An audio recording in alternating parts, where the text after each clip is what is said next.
Bismillah, alhamdulillahilladzi hadana li hadzal din wa ma kunna linahtadiya laula an hadana Allah. Asyhadu an la ilaha illallah wa asyhadu anna Muhammadan abduhu wa rasuluhu wa ba'd. Assalamualaikum warahmatullahi wabarakatuh.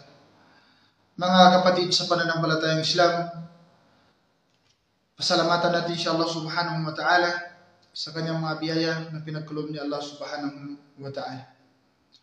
Isa sa malaking ipapasalamat natin kay Allah subhanahu wa ta'ala dahil binigyan niya tayo ng gabay.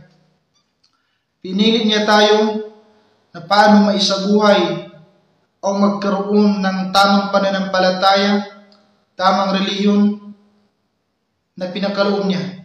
Maraming mga tao ay nakikita natin sa mundo, subalit iba't iba yung pananampalataya nila, iba yung relihiyon nila. Alhamdulillah, sa atin alhamdulillah, binigyan niya tayo ng Islam na tunay na relihiyon. Kahit ayaw sa saguto ng isang tao, ang Islam, ito ang tunay na relihiyon na pinagkaloob niya Allah Ta'ala lahat ng propeta. Kasi ang mga propeta, ang sinasabi nila, wa'budu laha ma lakum min ilahin ghayruh. Lahat ang mensahe ng mga propeta na paano simbahin ang nag-iisang tagapaglikha. Ito ay katangian ng isang Muslim. Ito ay itinuturo sa relihiyong Islam. Wala kang makikita ay nagtuturo na sa sambahin ng isang Diyos, ang isang tagapaglikha na si Allah, liban ang Islam. Liban ang Islam. Ito yung kagandahan na ang Islam na dumating sa atin, na wala tayong alinlangan, sumamba tayo sa isang tagapaglikha, wala tayong pag-alinlangan doon. Walang siyak na kalagay sa ating isip. At magkaroon tayo ng relihiyon kung saan na hindi man ito nilalang ng sinuman na tao dito sa mundo. Kapatid, sa pananampalatayang Islam, yung tatalakay natin, yung isang mudo, kahit may ilang minuto lamang.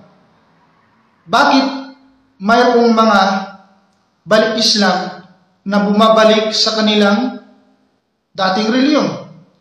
Ulitin ko. Bakit mayroong mga balik Islam, mayroong mga tao pumasok ng Islam at ilang buwan, ilang taon, bumalik din sila sa Kristiyano? Ano ba ang dahilan, kapatid, sa pananampalatayang Islam? Bakit bumabalik sila sa dating nilang relihiyon? Alam man nila ang relihiyon nila, ito ay na relihiyon kung saan ginawa ng tao.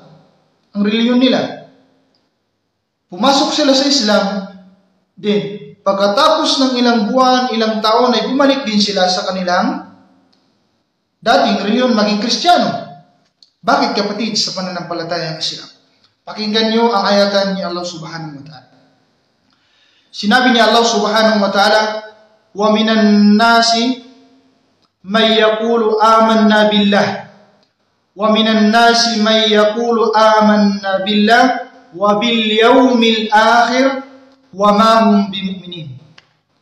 Ano ba ang kahulugan, kapatid, sa pananampalatayang Islam? Hadhihi al-ayat tata'allaq bil munafiqin. Ang ayatan na ito yung ayatan ay konektado sa usapin sa mga mapagkunwari, mga hipokrito, mga munafiq. Bakit ito yung ginamit natin na dalil batay sa kanila? Bakit, kapatid, sa pananampalatayang Islam, ang katangian ng munafiq, yaquluna bi alsinatihim wa laysa fi qulubihim. Yaquluna amanna billah bi alsinatihim walakin laysa fi qulubihim. Nagsasalita, binibigkas nila yung katangian ng mga munafiq. Binibigkas nila na sila ay naniwala kay Allah Ta'ala, naniwala sa araw ng paghukom, subalit hindi doon sa kanilang puso, hindi tunay yung sinasabi nila. Hindi tinunay nila ang kanilang salita. Maring kaulan, maring salita nila, pero sa amal, hindi nila ginawa. Hindi sila totoo. Hindi na pinatutuhanan yung sinasabi nila. Ngayon, kapatid, bakit nga mayroong mga balik Islam bumabalik sa kanilang dating relihiyon? Sinabi ni Allah Ta'ala, wa minan nas, mayroong mga taong ay nagsasabi, aman na billah, kami ay naniniwala kay Allah, wa bil yawmil akhir, At sa araw ng paghukom, wa ma hum bimu'minin, subalit hindi sila tunay naniniwala. Ito yung katangian ng munafik. Bakit ginamit natin?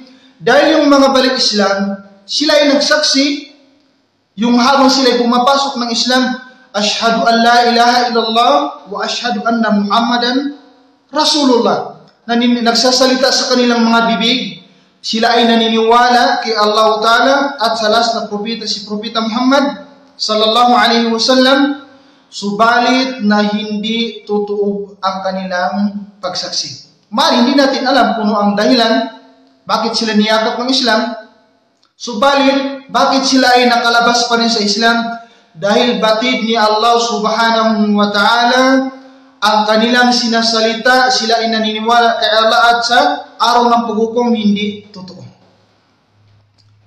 Talaga darating yung panahon na aalisin ka din ni Allah subhanahu wa ta'ala sa reliyong Islam. Bakit? Dahil yung pagsaksi mo na walang ibang sambahin dapat si Allah at sa araw ng paghukom at last na propeta Muhammad sallallahu alaihi wasallam, hindi totoo sa iyong puso. Kung totoo sa iyong puso na ang walang ibang dapat sambahin mo na si Allah, kung totoo yung sinasabi ng iyong bibig, kung totoo yan, hindi ka lalabas sa reliyong Islam. Walang hidayah dumating sa iyo. Bakit? Dahil yung ginagawa mo lang na sinasalita mo, yung sinasabi mo, ako ay walang karapat-dapat sambahin si Allah at na ako ay naniwala sa araw ng paghukom, subalit hindi tunay yung puso nila. Huwag tayong magtaka kapatid sa pananampalatayang Islam. Bakit mayroong mga balik Islam bumalik sa dati nilang reliyon? Dahil alam ni Allah ang kanilang mga puso. At alam ni Allah Ta'ala ang kanilang layunin. Alam ni Allah Ta'ala kung ano ang sinasabi nila. Kahit pa yan nakatago, dahil si Allah Ta'ala, innahu alimun bidatis sudur. Dahil si Allah Ta'ala, alam niya, batid niya kung ano ang nasa loob natin. Sa bibig natin, inna Allah sami'un alim. Inna Allah sami'un bi aqwalina wa alimun fi qulubina. Yun ang sinabi ni Allah Ta'ala. Alam niya ang anuman sa ating binibigkas natin, lantad na salita at anuman ang nasa loob natin, alam ni Allah. Kasi kung totoo ang paniniwala nila na sinasabi nila sila ay papasok ng Islam at niyakap nilang Islam, magkakaroon sila ng hidayah. Subalit, alam ni Allah Ta'ala na hindi totoo ang kanilang paniniwala, maaari sirog, nila yung Islam, ginagamit lang nila yung Islam, at darating sa panahon ay si Allah Ta'ala din ang magpalabas sa iyo sa Islam. Dahil hindi totoo ang iyong paniniwala. Batid ni Allah Ta'ala, maaari mong malinlang ang mga tao. Maaari mong malilinlang mapaniwala ang mga tao na ikaw ay nag-Muslim. Subalit, si Allah Ta'ala walang makakatakas sa kanya kahit sino pa man. Dahil siya ang lumikha. Siya ang tagapaglikha. Siya ang nag-isang tagapaglikha. Si Allah Subhanahu wa Ta'ala. Dapat huwag tayong magtaka kapatid sa pananampalatayaan.